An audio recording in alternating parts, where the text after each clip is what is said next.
Baik, kita sambung kitab Muhammad fil Ilm al-Hadith pada muka surat yang ke-19.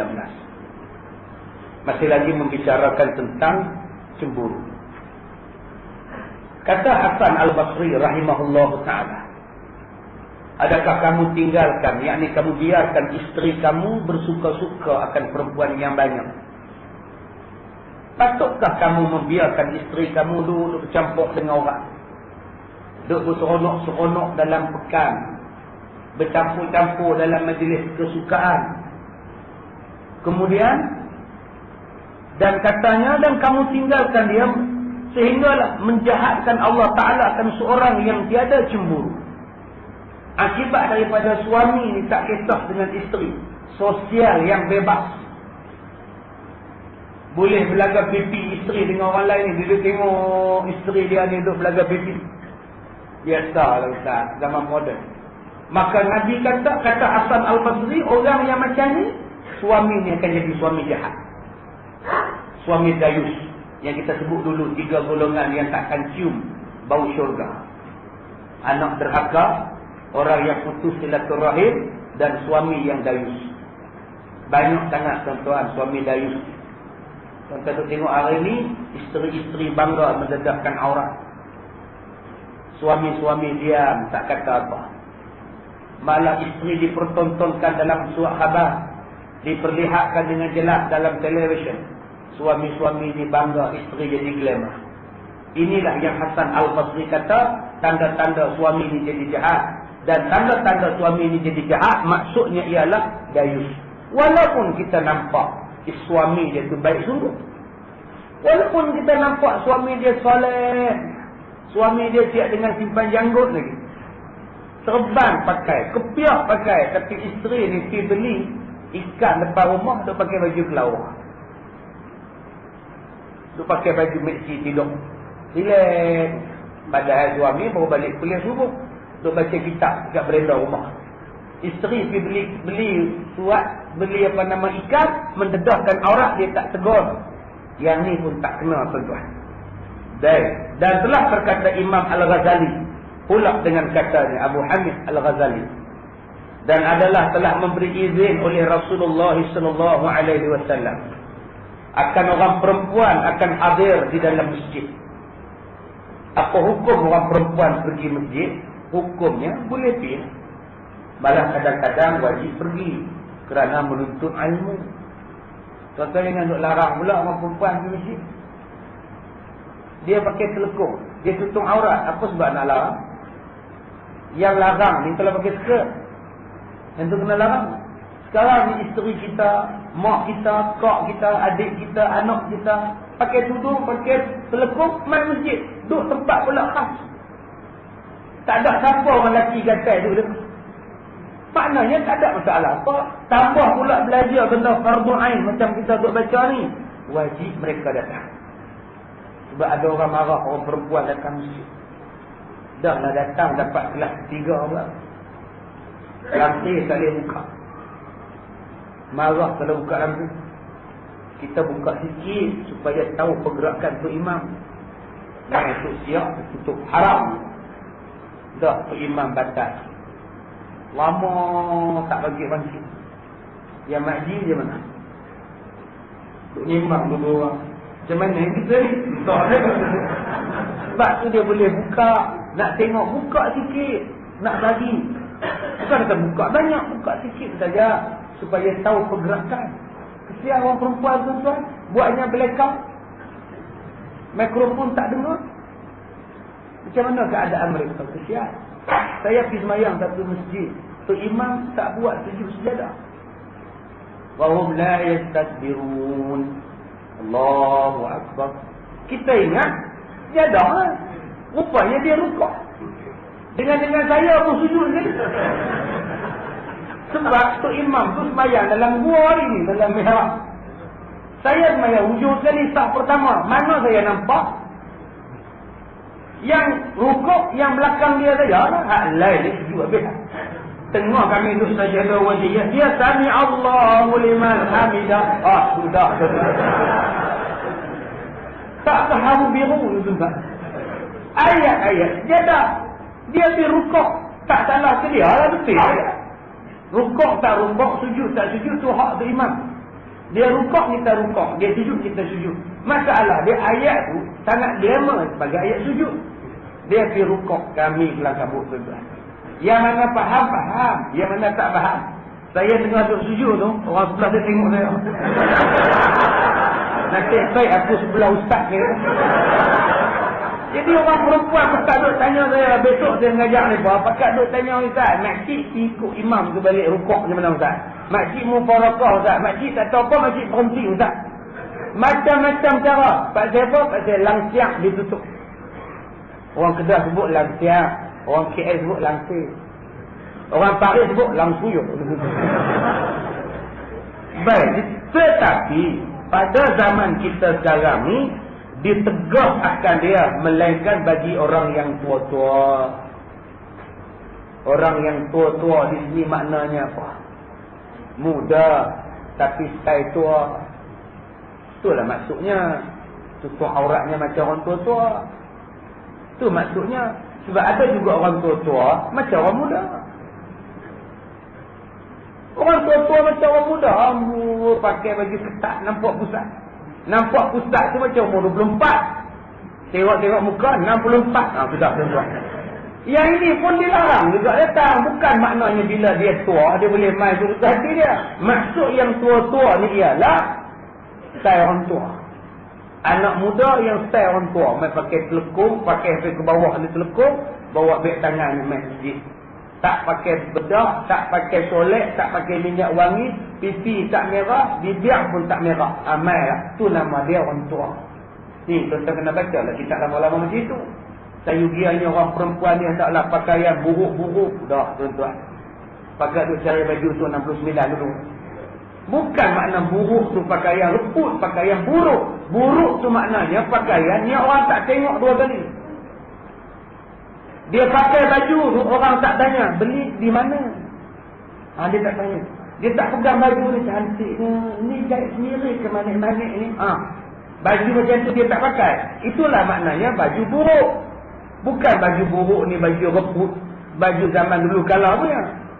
Baik. Dan sesungguhnya telah diwajibkan akan yang demikian, yakni ditegah pada zaman sahabat Nabi sallallahu alaihi wasallam. Sehingga berkata Siti Aisyah radhiyallahu anha, jika mengetahuilah oleh Nabi sallallahu alaihi wasallam akan barang yang didatangkan oleh perempuan selepas Nabi wafat, nescaya Nabi menegahkan orang perempuan keluar daripada rumah, pergi ke masjid dan sebagainya. Yang dilarangnya macam zaman sekarang, pergi ke masjid dengan seluar jin ketat. Kalau seluar jin tak apa pakai seluar jin yang longgar. Kemudian dipakai pula baju yang labuh sampai ke bawah lutut. Tak apa. Ni pakai seluar jin yang ketat, seluar selek yang ketat, baju pun singkat, pakai tudung singkat, lengan pendek ke masjid. Nabi larang. Sebab tu tuan-tuan di masjid sekarang dah letak banyak dah papan tanda. Angka dengan rai. Pakaian sopan ketika masjid. Pakai macam ni dia pangkah. Macam ni dia nak. Yang pangkah tu tak mau. Melainkan dalam mengundi. Hak pangkah kena. Tapi pangkah dia aturan lain dia tak mau. Kenapa ada tuan-tuan? Sebab setengah orang dia tak tahu. Dia tak tahu adab masjid. Sebab tu kita tulis di pintu masjid, sila tutup handphone anda, switch off. Sebab ada yang bengong duk buka handphone. Tadi saya sembahyang Jumaat tadi, handphone tu bunyi lagu macam-macam. Letih tuan-tuan. Bengong benar ke hari ni sembahyang Jumaat kamu telefon? Tak faham kawan tengah sembahyang Jumaat. Sebab tu kalau saya baca khutbah, sebelum saya sebut, selepas saya sebut Alhamdulillah apa semua tu, tolong matikan handphone anda. Silentkan phone anda. Tapi bila tu imam baca teks, mana ada? Dia baca hak tu, kita hendaklah mampu lah bunyi handphone apa. Sebab tu imam tu kena baca. Ini taklah baca punya. Tuan-tuan yang ada handphone sudah tutup. Lagi saya baca khutbah, tuan-tuan duk rangkat duk bunyi pula. Ganggu orang, tutup. Cengih tuan-tuan. Tengok kita suruh tutup, berbunyi sungguh telefon dia. Orang dah cadar lah. InsyaAllah tuan-tuan, pakcik yang bawa handphone ni, minggu depan dia tak bawa lah. Dengan dia pun tak main terus malam. terpaksa kena teguk depan orang ramai. Baik, kemudian. Ataupun perempuan zaman sekarang pakai baju kurung, pakai baju kebaya belah. Nampaknya bagus, baju kurung, baju kebaya, tapi belah di paha. Jenis ni Nabi larang. Pakai molek-molek, ni bukan pasar malam. Ni bukannya panggung. Ini bukannya apa namanya pasar-pasar, ni masjid. Tutup aurat elok-elok. Tuan-tuan, kita sebagai bapa, kita sebagai suami sah pada isteri kita. Nak main masjid bukan datang ke Giant. Dengan Giant lain, ni masjid lain peraturannya. Baik, demikian lagi adalah Rasulullah sallallahu alaihi wasallam telah memberi izin bagi perempuan keluar pada hari raya tertentu. Isteri kita nak datang sembahyang raya di Padang, silakan.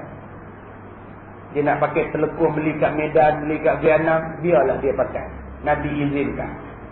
Tetapi tiada harus keluar mereka itu melainkan dengan redha suami mereka. Nak sembahyang raya, pergilah.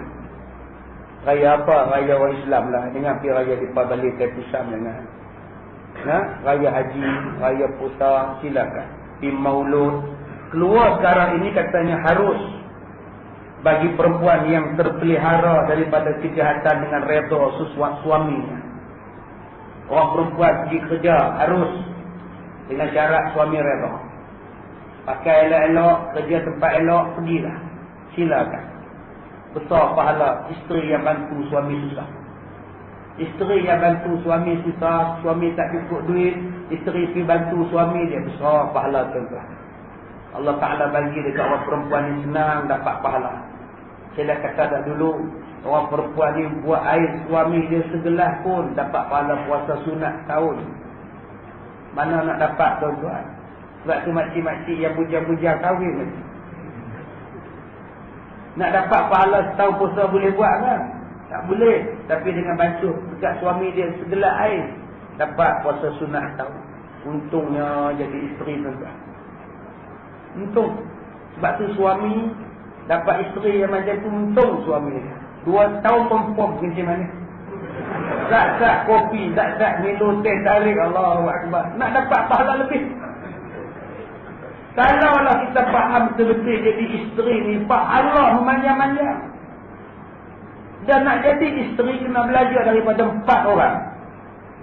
Isteri-isteri kena belajar daripada 4 orang. Yang pertama Maryam, yang kedua Khadijah, yang ketiga Fatimah, yang keempatnya ialah Asiyah. Kenapa kena belajar daripada mereka? Kerana 4 orang inilah ketua wanita di dalam syurga.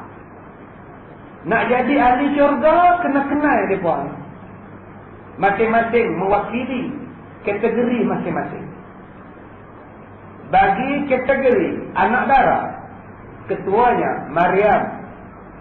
Mana-mana anak darah kalau nak masuk syurga, tolong jadi macam Siti Maryam. Siti Maryam tak pernah dating dengan jantan. Siti Maryam tak pernah merendah, melerak, tak pernah. Tak pernah pegang tangan dengan boyfriend. Tak ada boyfriend pun. Kalau nak jadi ahli syurga, tiru Siti Maryam. Taat kepada Allah, tak pernah bantah Allah. Dan dia sangat jaga maruah. Mana-mana jantan nak tengok dia pun susah. Apatah lagi nak kacau dia, nak pegang orang, nak pegang dia, dia nak pegang orang, tidak, orang nak pegang dia pun tidak. Jadi adik-adik anak-anak darah di belakang sana, jadi macam Siti Maryam. Perempuan yang salihah, yang tak ada dating-dating. Ini tingkatan 2 dah bercinta. Darjah 5 pun cinta. Ingus dia boleh. Boyfriend darjah 4. Dia darjah 5. Belanja pergi sekolah rumah bagi. Ya Allah, gatal itu. Getik tu tengok. Tak payah. Nanti jodoh datang sendiri. Doa pada Allah. Ya Allah, berikanlah aku jodoh yang baik. Minta. Tak payah kita ni duk expose. Tak pasal-pasal. Ngorak sana, ngorak sini. Yang kedua, ambil Siti Khadijah binti Khuwailid. Isteri Rasulullah. Isteri pertama Rasulullah. Satu perempuan yang sangat jaga Nabi. Ketika Nabi ni susah, ketika Nabi sihat, ketika Nabi ni susah, dia bantu. Dan dia tak pernah bantah Rasulullah ni tuan-tuan. Isteri Nabi Khadijah tak pernah bantah. Setiap kali Nabi bercakap, sedaqta ya Rasulullah, sedaqta ya Rasulullah, benarlah kamu ya Rasulullah. Kalau akak-akak nak jadi ahli syurga, dah jadi isteri orang, tolong jadi Khadijah. Nabi Muhammad duduk atas gua Hira. Nabi Muhammad runsing, tengok orang-orang kafir Quraisy yang tawaf di Kaabah dalam keadaan telanjang, sembah berhala. Nabi Muhammad naik atas gua Hira, Nabi Muhammad berkhalwat di sana. Siti Khadijah hantar makanan, panjat gunung. Saya ni tuan-tuan 7 kali, 6 kali dah saya pergi umrah, pergi haji ni tuan-tuan. Sekali pun saya tak panjat gua Hira. Sebab tinggi melayut, saya takut. Letih tak laku. Saya kata ke ahli rombongan, tuan-tuan nak panjat-panjat, dia tak larat, dia tunggu di bawah. Nampak menyenyuk di atas. Siti Khadijah umur 50 tahun lebih, panjat gunung itu untuk hantar makanan pada Rasulullah. Macam mana tuan-tuan tak jadi ahli syurga? Tak ada dia kata dekat Rasulullah, turunlah menengah dia, makan di atas lapis. Mana ada tuan-tuan? Kadang-kadang Rasulullah ambil makanan, Rasulullah tinggal, pergi pula naik. Mana ada marah Nabi?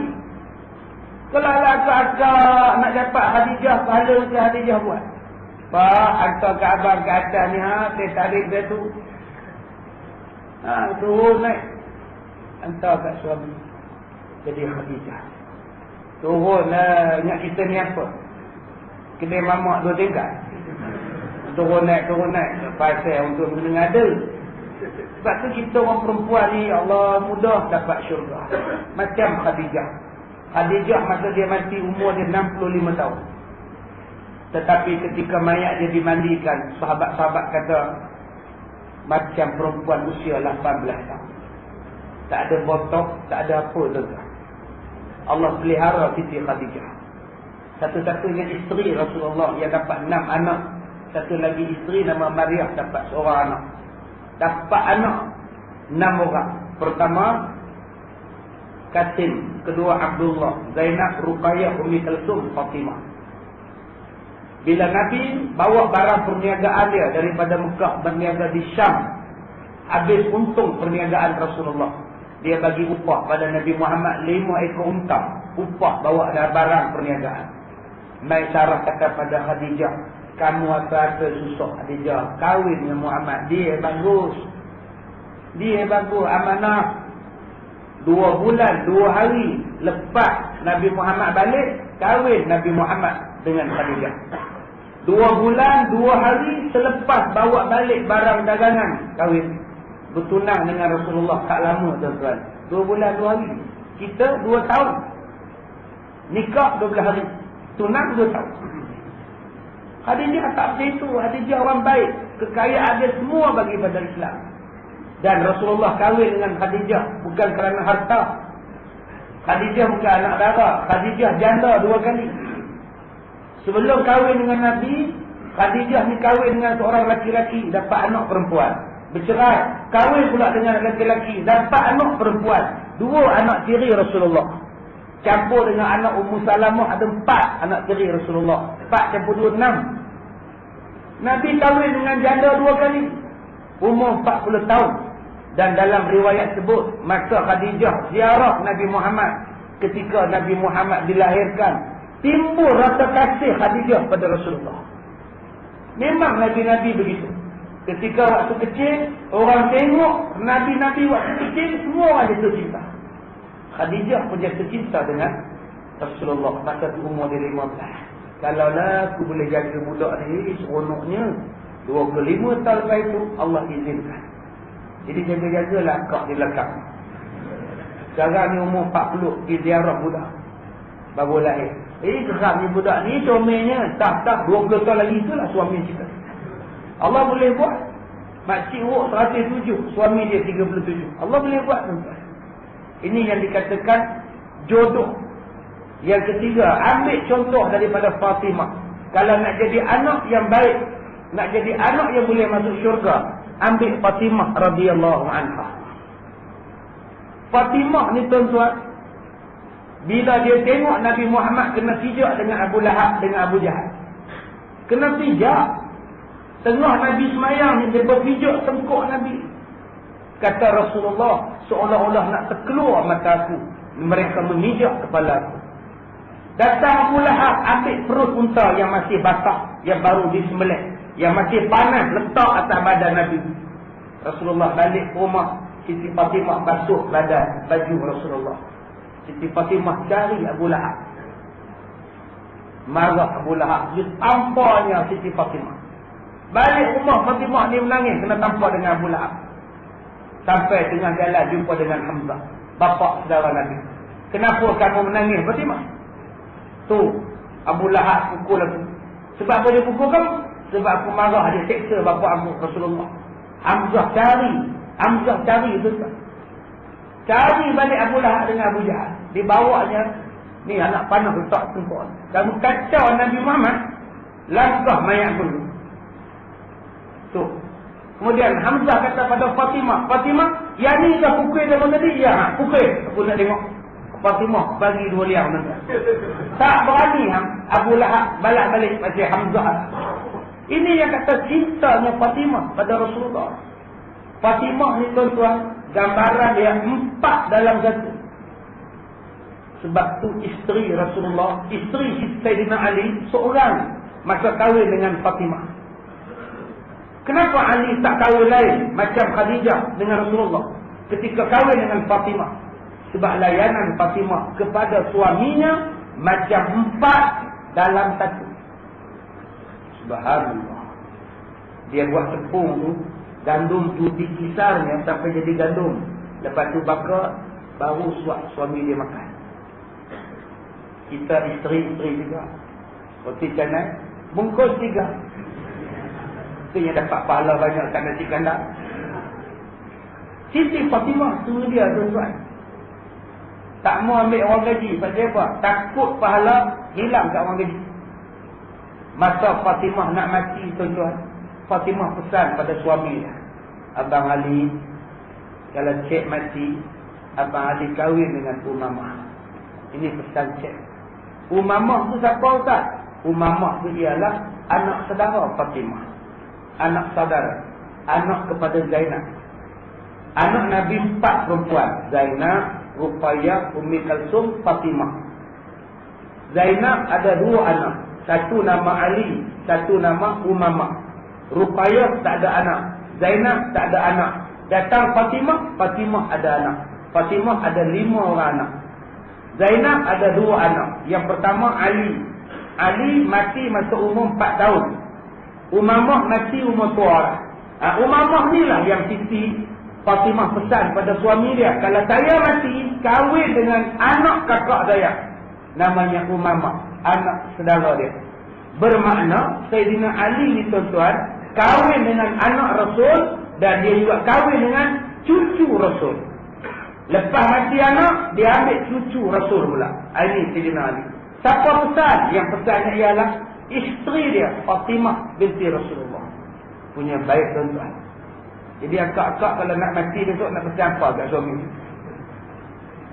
Yang banyak pesan, abang jangan menikah lagi. Gatal nak nikah lagi kalau saya mati.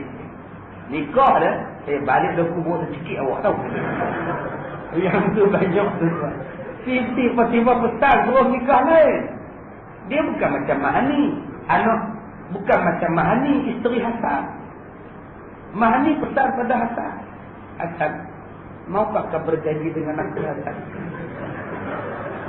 Berjanji apa? Berjanji apa Mahani?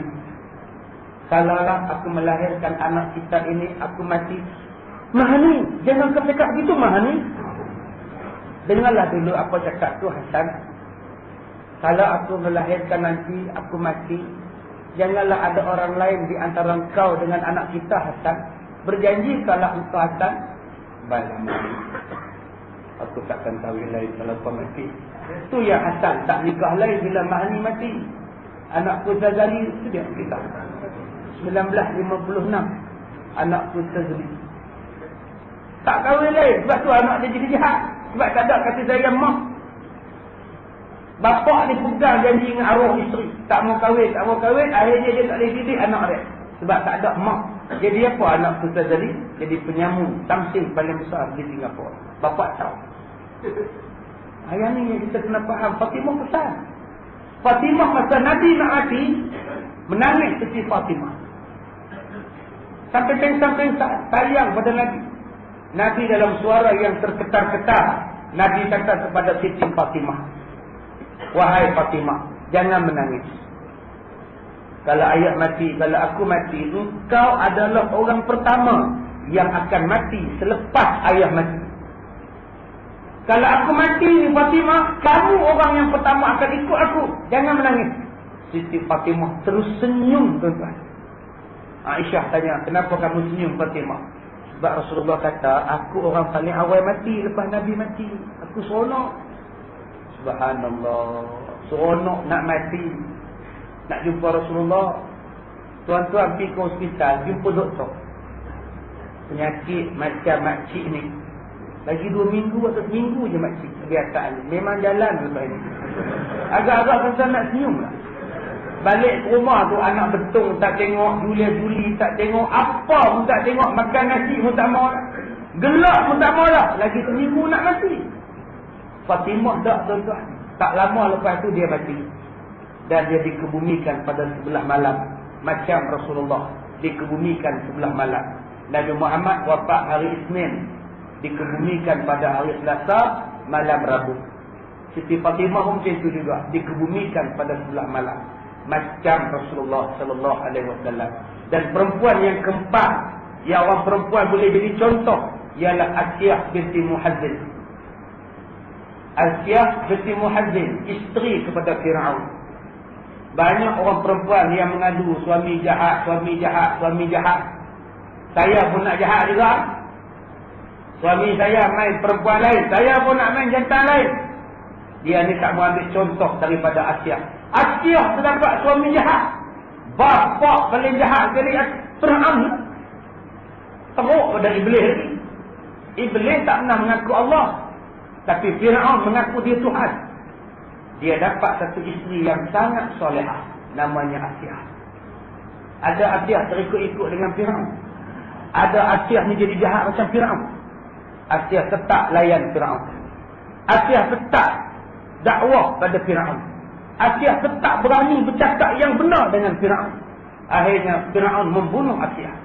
Ini gambaran kepada isteri-isteri yang dapat suami jahat. Nafkah tak bagi, nafkah batin tak bagi, garam, kaki pukul, tarik dadah, buat nanya pada isteri, pukul sana, pukul sini. Isteri pesan elok-elok, tolong jadi macam Asiyah, kekalkan ibadat, tambahkan ibadat. Ini adalah ujian daripada Allah Subhanahu wa taala.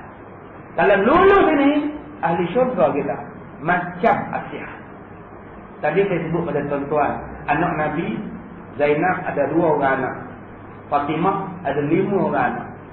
Fatimah dengan Ali ada 5. Tuan-tuan hanya kenal Hasan dan Husin.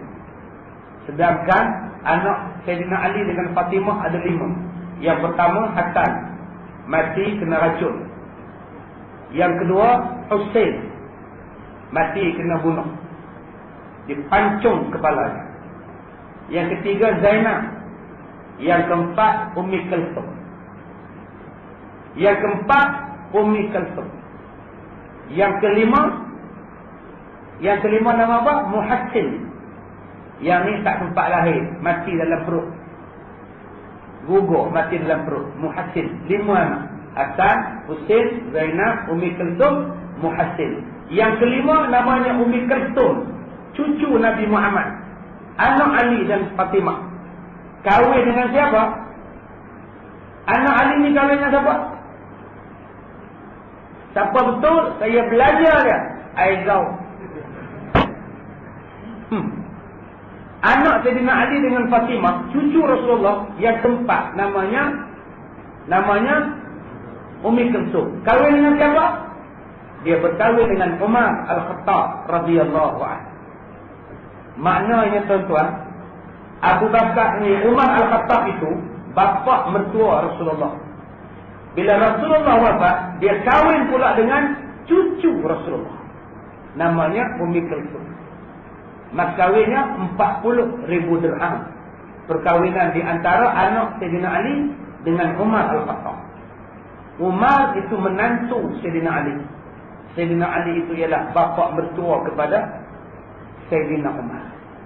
Sayyidina Umar bapa mertua Rasulullah. Sayyidina Ali menantu Rasulullah. Sayyidina Ali pula bapa mertua Sayyidina Umar. Pening tak? Tidak, tuan-tuan.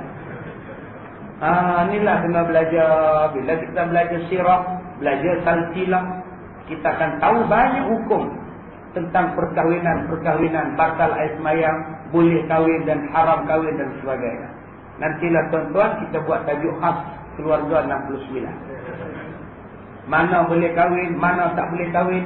Macam mana bapa mertua Nabi boleh kahwin dengan cucu Nabi? Jawapannya sebab Nabi wafat. Bila Nabi dah wafat, tak ada kaitan dengan bapa mertua lah. Bapa mertua tu bolehlah pula kahwin dengan siapa-siapa pun daripada Nabi punya, melainkan cucu dia. Ini yang kita kena belajar ni, tuan-tuan. Sebab ada orang tak faham. Dia kata besan dengan besan boleh salam. Besan dengan besan boleh salam. Dia tak boleh kahwin. Tak boleh kahwin. Apa boleh kahwin? Oh ye, Ustaz, tak tahu pula. Kata dia. So mengaji tak nak. So mengaji boykot. Dia tak tahu hukum hakam. Baik, kita sambung. Mana dia hilang dah. Dan tetapi duduk di rumahnya itu terlebih sejahtera daripada cemburuan, daripada fitnah. Lah, sekali dia kata nak keluar ke mana pun keluar. Nak kerja apa pun kerjalah, tapi yang lebih baik duduk di rumah. Selamat daripada fitnah. Adapun apabila keluar perempuan zaman sekarang ini yang tiada takut kepada Allah, pergilah ia bermain-main dan bersuka-suka pada suatu tempat, umpamanya sama ada di darat atau di laut, lagi yang tiada memelihara daripada yang membawa lelaki yang helat, lalu dipandanglah oleh laki-laki yang tersebut satu suku daripada badan si perempuan, sama ada mukanya atau tangannya atau kakinya. Demikianlah pula memandanglah isteri tadi sesuatu suku daripada anggota laki-laki, sama ada hal yang demikian itu bersuami ada atau suami tidak ada, ataupun tidak ada suami, maka adalah segala perempuan itu berada di dalam laknat Allah, laknat Rasul, dilaknatkan pula oleh segala malaikat hinggalah dia balik semula ke rumah. Tuan-tuan, ni yang Nabi pesan pada kita. Orang perempuan atau orang laki-laki pergi bermain-main, sama ada di darat atau di laut, tepi pantai ataupun tengok darat. Maka laki-laki tengok perempuan, dia tengoknya lengan. Pasal perempuan ni pakai t-shirt, dia tengoknya rambut, dia tengoknya paha, dia tengoknya betik. Dan perempuan tu pun tengok orang laki-laki, paha laki-laki, pusat laki-laki. Seperti bermain di darat atau di laut, main tepi pantai, ataupun duduk main taman tema. Kata anak nak pergi main air pancut, anak nak pergi main legun-legun, mak pak ikut sekali. Dengan mak pak mandi sekali. Dia tengok Cina duduk pakai skandal lagi. Yang Cina perempuan tu pakai bikini pula duduk lalu depan pak. Tercabut ke pihak pak, tinggallah kereta lama. Maka siapa-siapa yang pergi tengok benda itu, Allah laknat, Nabi laknat, malaikat laknat, ikan laknat, burung pun laknat. Itu tak boleh pergi tak? Tak boleh pergi. Tak boleh pergi tak? Pergi dengan pergi serupa. Pergi orang kedai, tuan-tuan sebut pergi. Tak boleh pergi, tak boleh. Melainkan tuan-tuan kalau yang mana kaya-kaya di sini, buatlah taman tembok Islam. Satu untuk perempuan saja main, satu start untuk laki-laki saja main. Yang sekarang habis lera ada di Malaysia ni, Tak boleh tuan-tuan. Habis tu Ustaz, macam mana anak saya nak main air terjun, nak main Taman Timur ni? Mainlah rumah. Nak buat macam mana lagi dah? Sistem tak ikut. Nikmat tu nikmat dunia. Benda tu nikmat dunia. Allah sebut dalam surah Asy-Syura pada ayat yang ke-36. Allah sebut itu adalah nikmat untuk kita. Famata'ul hayatid dunya.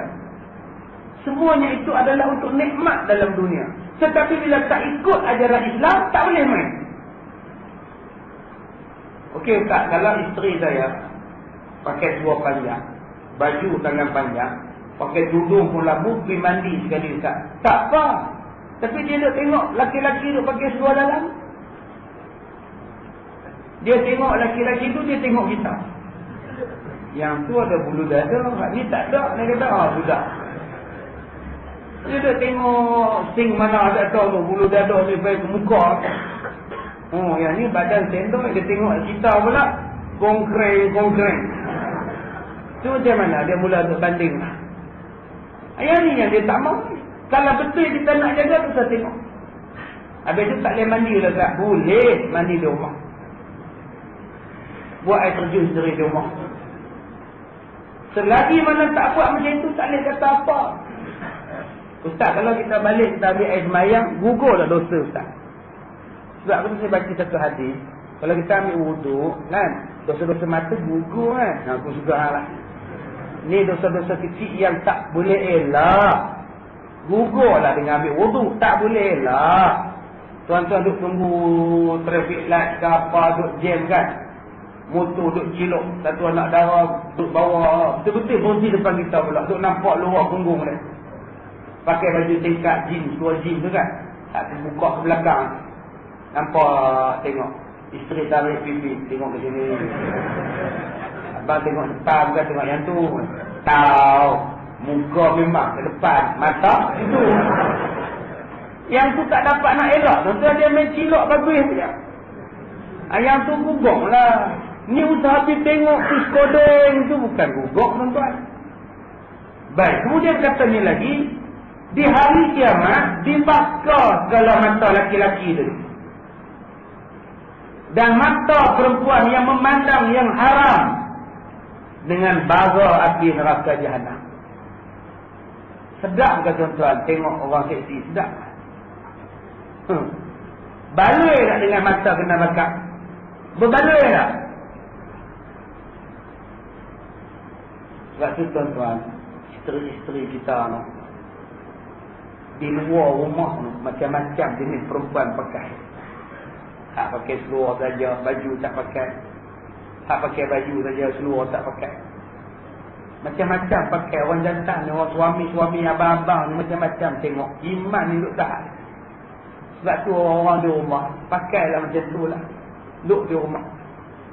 Tak apa, duduk lagi lip pakai je tu. Abang, suruh buat hak kat LCD tadi lah. Suruh buat boleh gagal. Supaya dia tutup pandangan hak di LCD. Kena jaga. Ada orang perempuan juga kena pakai macam tu di rumah. Bapak-bapak pun boleh pakai juga. Kita cari alat aksesori apa semua. Kita ambil kat jenis bulu dada palsu ni pun hubung gitu. Sebab hari ni banyak. Saya kata dah bulan lepas.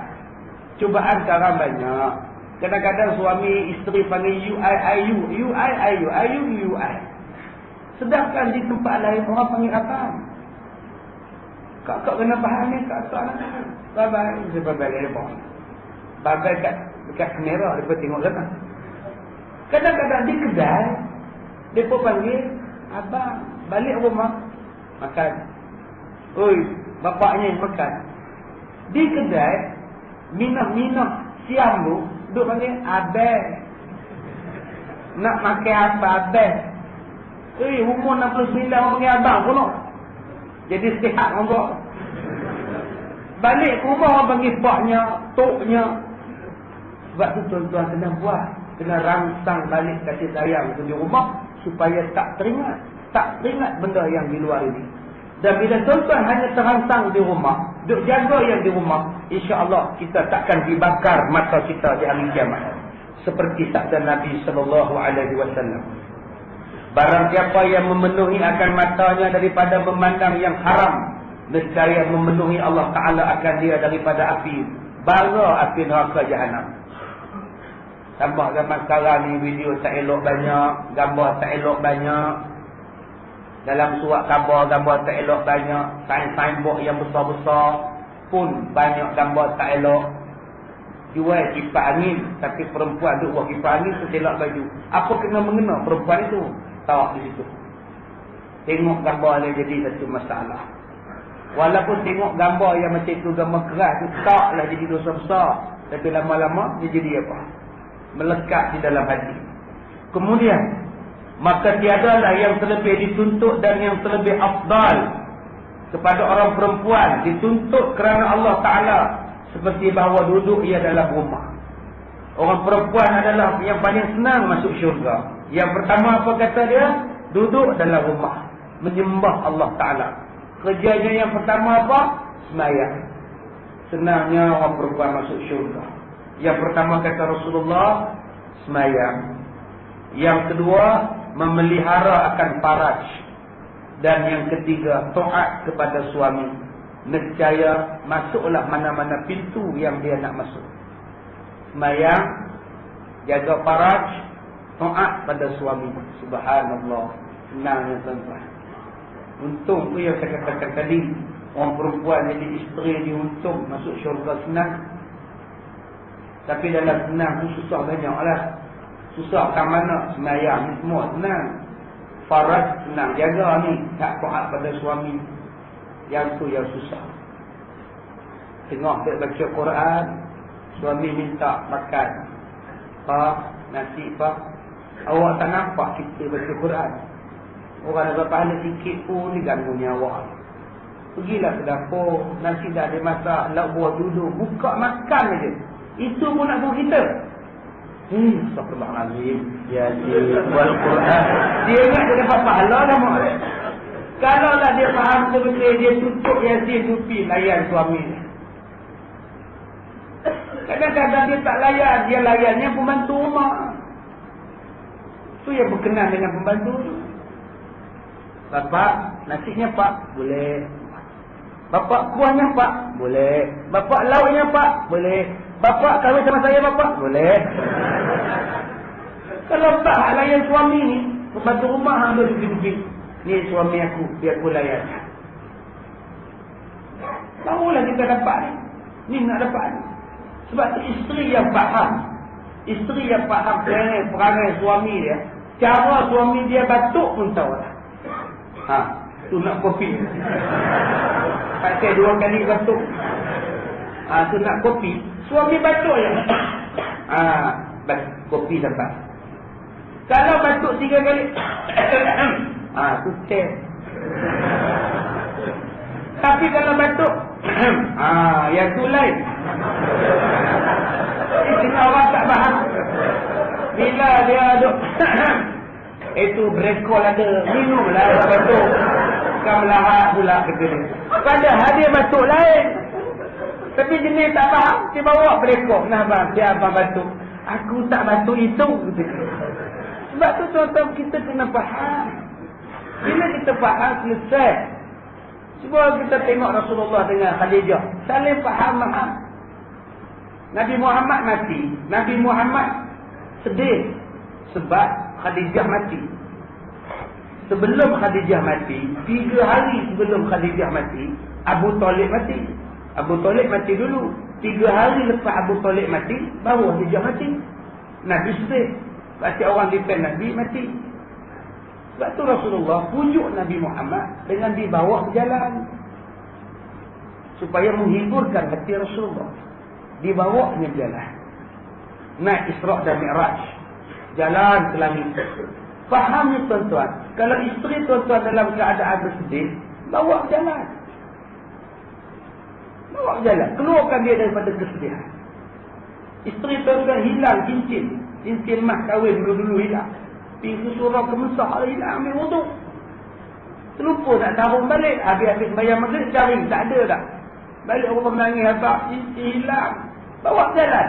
Pergi ke Pohkong besok. InsyaAllah lega tuan-tuan. bawalah jalan ke pokong, habis. InsyaAllah hilang lah. Masalah kita sekarang ni, kita tak mau. Bagaimana nak mengeratkan balik. Kita biarkan masing-masing selesaikan masalah masing-masing. Sedangkan Nabi kata wa amruhum, Allah kata wa amruhum syura bainahum.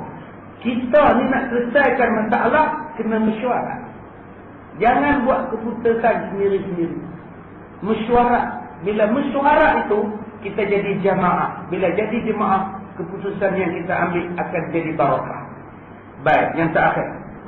Dan mana-mana isteri tadi yang jaga 3 benda tadi, sesungguhnya masuklah dia ke dalam syurga Tuhan, seperti mana sabda Nabi SAW. Minta ampun bagi segala perempuan yang mengikut akan segala suaminya. Siapa yang minta ampun? Burung yang terbang di langit. Saya sebut banyak kali dah pada tuan-tuan. UFO tu tak ada. UFO tu tak ada.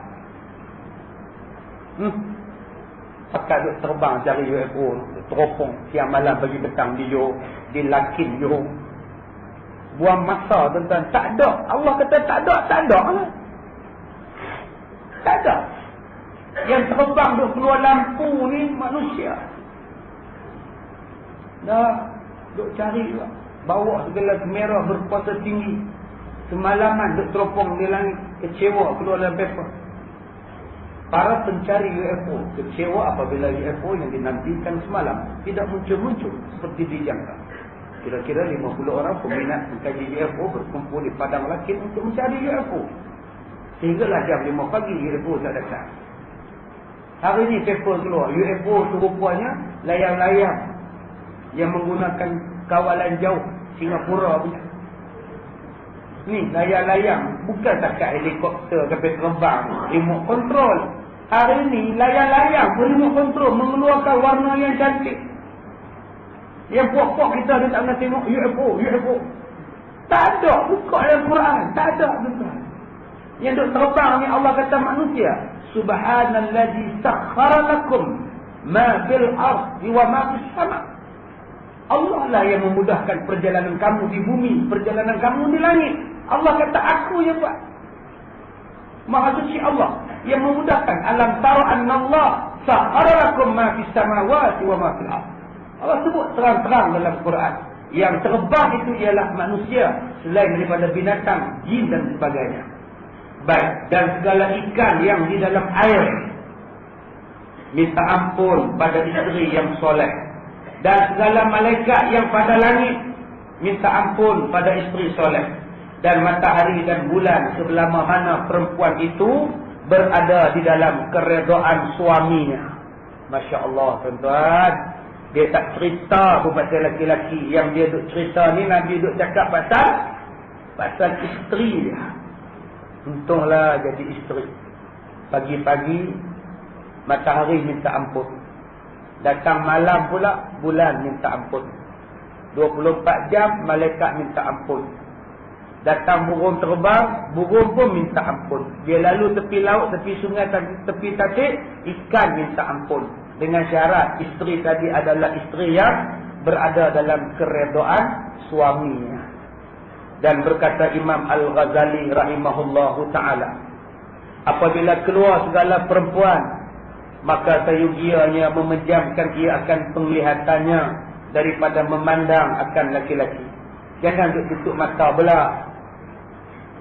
Jangan tuan-tuan dia kata pejam mata ni, isteri bergaduk keluar. Abang, sampai lagi? Dari abang. Bukan makna pejam, tak nampak. Jangan duk tengok.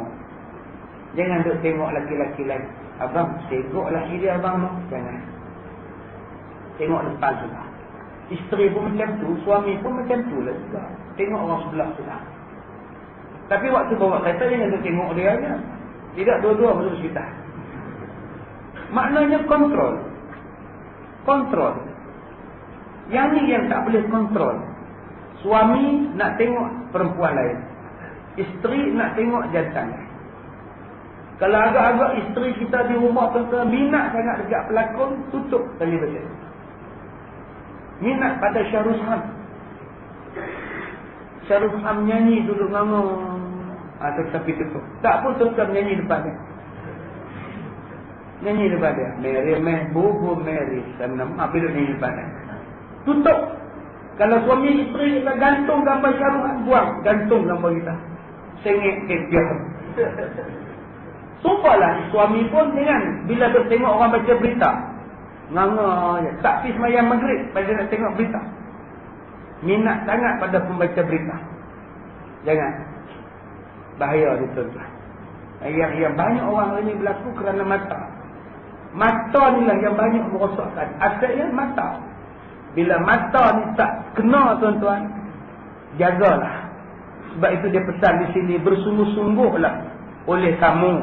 Peliharalah isteri kamu. Jangan mengerjakan pekerjaan yang ditegah oleh syarak. Dan hendaklah mengamat-amati daripada pekerjaannya. Istimewa pula jika yang dikerjakan itu adalah zina.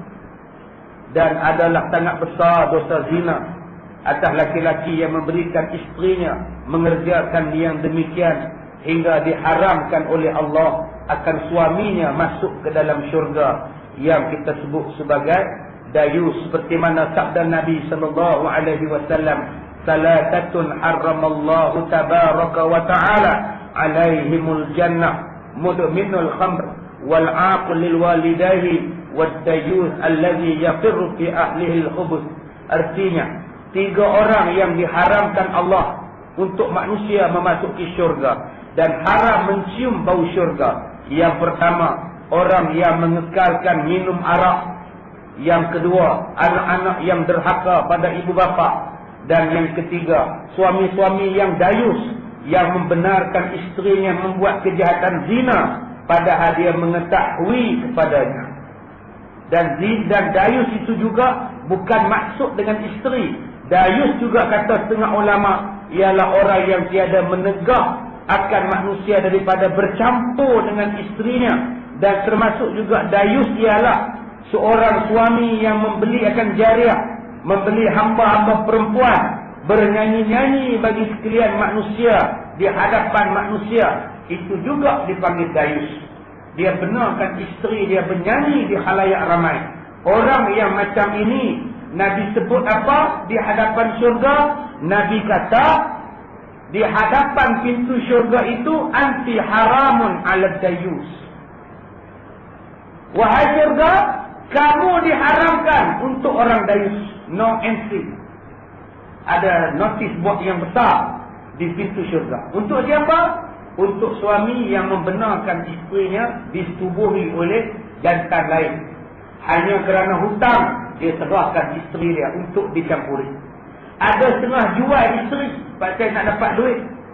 Dia jual isteri dia arahkan isteri dia jadi GRO.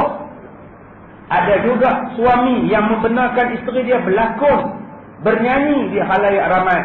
Ada juga suami yang membenarkan isterinya ditonton oleh orang ramai. Maka suami-suami macam ini dipanggil sebagai dayus. Habis.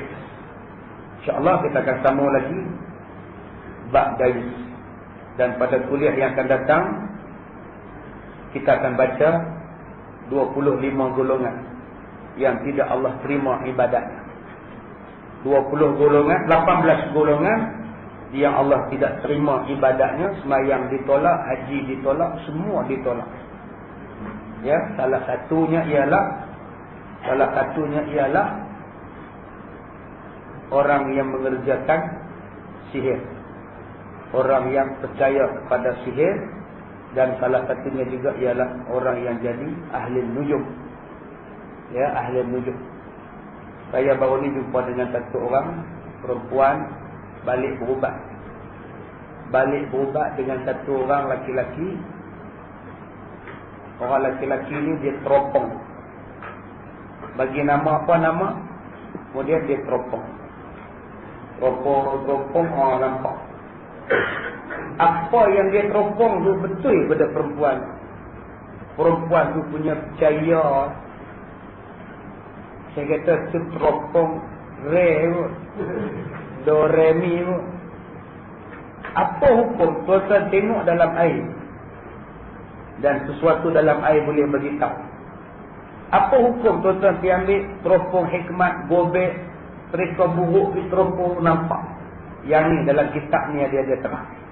Jadi saya minta pada tuan-tuan, tajuk ni penting sangat.